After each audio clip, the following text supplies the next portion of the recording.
পড়ার বিষয় পক্ষ থেকে বলছি, তোমরা যারা নেতাজি মুক্ত বিশ্ববিদ্যালয়ে পড়ছো, ইউজি অর্থাৎ বিভিন্ন সাবজেক্টে অনার্স করছো, তাদের 14ই নভেম্বর দুপুর 2টো থেকে অ্যাসাইনমেন্ট অনলাইন জমা শুরু হয়ে গেছে 20 নম্বরের।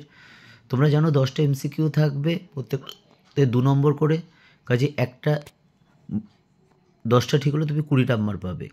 আমরা পড়ার বিষয় পক্ষ থেকে তোমাদের বিভিন্ন সাবজেক্ট এখন পর্যন্ত প্রায় 65টির বেশি আমরা অ্যাসাইনমেন্টের উত্তর করে দিয়েছি এবং সঠিক, এবং আমরা কিন্তু এর বিনিময়ে কোনো কিছুর বিনিময় নয়, সম্পূর্ণ আমরা আমাদের এই চ্যানেলের মাধ্যমেই দিচ্ছি। তোমরা আগে এটা একটা খাতায় লিখে নেবে, খাতায় লিখে কয়েকবার পড়ে যখন অ্যাসাইনমেন্ট জমা দেবে তখন কিন্তু ভালো করে দেখে জমা দেবে, কারণ একটু সামান্য এদিক ওদিক বা ভুল যদি হয়ে যায় তাহলে কিন্তু তোমার 2 নম্বর কমে যাবে। তাই চলো শুরু করি।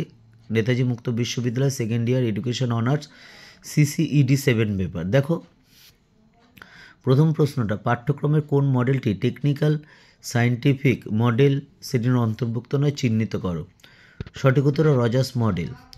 2, নিচের বাক্যগুলির মধ্যে কোনটি CBCSE সমাবদ্ধ নয়।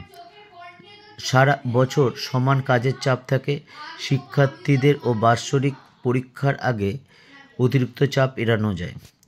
3 নম্বর প্রশ্ন দেখো, পাঠ্যক্রমে এইভাবে বর্ণনা করেছেন, all of the learning of student which is placed by and detected by the school to attention its educational goals। এটা বলেছেন হচ্ছে র্যাম টাইলার। 4 প্রশ্নটা দেখো, CBSE পদ্ধতি নির্ধারণ পাঠ্যক্রমে কোন কোন প্রকার কোর্স অন্তর্ভুক্ত। দেখো এখানে যে তিনটে অপশন আছে এছাড়া, অর্থাৎ আরেকটা আছে অপশন সবগুলি, এগুলো সবগুলো অর্থাৎ সবগুলোই ঠিক। 5 নম্বর দেখো, শ্রেণীকক্ষে পাঠ্যক্রমের আদান প্রদানের বিভিন্ন পদ্ধতিগুলি হলো শিক্ষার্থীর অংশগ্রহণ, শিক্ষামূলক ভ্রমণ, শ্রেণীকক্ষের আলোচনা পদ্ধতি, প্রশ্ন উত্তর মোড, এগুলো। 6 প্রশ্নটা দেখো, পাঠ্যক্রম বিকাশের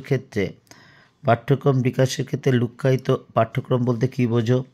পাঠ্যক্রমে যা পড়ানো হয় না ও যা শিক্ষার্থীর অভিজ্ঞতাকে অন্তর্ভুক্ত হয়, অর্থাৎ যেটা পাঠ্যক্রমে পড়ানো হয় না কিন্তু শিক্ষার্থীর অভিজ্ঞতার অন্তর্ভুক্ত হয়, সেটা হচ্ছে লুক্কায়িত পাঠ্যক্রম। আমরা পড়ার বিষয় পক্ষ থেকে তোমাদের নেতাজি সুভাষ মুক্ত বিশ্ববিদ্যালয়ের বিভিন্ন সাবজেক্টে সাজেশান দেওয়া হয়েছে, বেশ কিছু প্রশ্নও দেওয়া হয়েছে। আমরা সাজেশান দিয়ে যাব এবং পরীক্ষার 1-1.5 মাস আগে একটা ফাইনাল সাজেশান দেব। যদি তোমরা সেগুলো দেখে পড়ে যাও এবং আমরা যে নোটগুলো দেবো সেই নোটগুলো কিন্তু বুঝিয়ে দেওয়া হবে। যদি তোমরা পড়ে যাও তোমরা পরীক্ষায় অবশ্যই ভালো মতো পাস করতে পারবে এবং কমতে অবশ্যই পাবে। কাজে যদি মনে হয় তোমার আমাদের এই পড়ার বিষয় চ্যানেল থেকে তোমার উপকার হচ্ছে বা সুবিধা হচ্ছে বা কিছু হতে সুবিধা হচ্ছে, তাহলে অবশ্যই চ্যানেলটি লাইক করবে বা সাবস্ক্রাইব করবে এবং বেল আইকন টিপে রাখবে। আমার নিজের ব্যক্তিগত 23-24 বছর শিক্ষকতার অভিজ্ঞতা প্লাস আমাকে বেশ কিছু সিনিয়র দাদা দিদি আছেন বা আরও বয়স্ক আমাদের স্যার ম্যাডামরা আছেন, বা আমার বেশ কিছু বন্ধু বান্ধব বা বেশ কিছু জুনিয়র রয়েছে যারা বিভিন্ন স্কুল কলেজের সাথে যুক্ত আছেন। তাদের প্রত্যক্ষ পরোক্ষ সাহায্যে কিন্তু আমরা এটা শুরু করেছি এবং আমাদের বেশ কিছু শিক্ষার্থী নেতাজি মুক্ত বিশ্ববিদ্যালয়ে পড়ে, তাদের মুখে বিভিন্ন সমস্যার কথা শুনে আমরা ভেবেছি যে যদি ওদের জন্য কিছুটা একটা চেষ্টা করা যায়, সেই চেষ্টার পরিণতি হচ্ছে এই চেষ্টাতে তোমাদের যদি ভালো লাগে বা উপকৃত হও বা মনে হয় কোনো সমস্যার সমাধান হবে, তাহলে চ্যানেলটি সাবস্ক্রাইব করবে, আর তা না হলে কিন্তু অবশ্যই করবে না। 8 নম্বরটা দেখো, পাঠ্যক্রম ও পাঠ্যসূচি সম্পর্কে নিম্নোক্ত যে বাক্যটি সত্য। পাঠ্যসূচি হলো পাঠ্যক্রমের সাবজেক্ট, তাই উভয় পরিপূরক। 9 নম্বর প্রশ্ন দেখো, পাঠ্যক্রম বিকাশের তালিকায় যে অনুক্রমিক ধারণা অনুসরণ করা হয়, এখানে পরপর 1, 2, 3, 4 এই অপশনটাই কিন্তু ঠিক।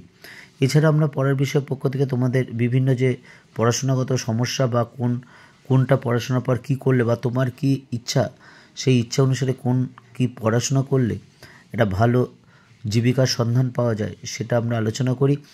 যদি তোমরা আমাদের জিজ্ঞাসা করো, অর্থাৎ কেরিয়ার ওরিয়েন্টেশন বলা হয়, তোমাদের যদি বলো তাহলে অবশ্যই আমরা এই বিষয়ে যে দক্ষ শিক্ষক শিক্ষিকারা আছেন তাদের মাধ্যমে তোমাদের সমস্যার সমাধান করার চেষ্টা অবশ্যই করব।